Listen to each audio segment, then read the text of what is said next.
Oops, pray muna tayo. Saan man tayo naroon, ano man gagawin natin, huwag nating kalimutan ang magpasalamat sa ating Panginoon. Salamat, Panginoon, sa buhay na pinagkaloob mo sa amin ngayon. Salamat sa biyaya ng pamilya, mga kaibigan, lakas na tatamasahin namin sa araw nito at mga grasya na ipagkakaloob mo sa amin. Panginoon, gabayan mo kami, protektahan mo kami sa araw na ito, ilayo sa lahat ng kapahamakan, ilayo sa lahat ng mga karamdaman, upang may pagpatuloy ka na mabigyan ng papuri.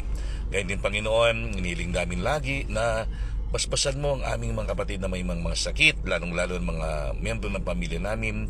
Ipuin mo, pagalingin mo sila pa makabalik na sa paglilingkod sa iyo, Panginoon.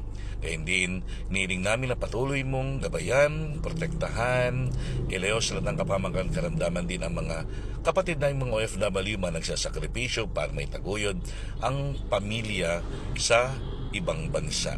Lagi mo silang gabayan, Panginoon. Sa araw na ito, hiniling namin, Panginoong Diyos, na sana lagi kaming may oras upang matutong makinig sa mga pamilya namin, sa mga taong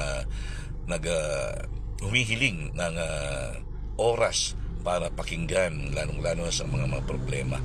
Bigyan mo kami sa pusong marunong magmalasakit, marunong magpakumbaba at magpatawad, lalong-lalo na sa mga humihingi ng tawad sa amin. Kung gaano mo kami pinapatawad, Panginoon. Amen.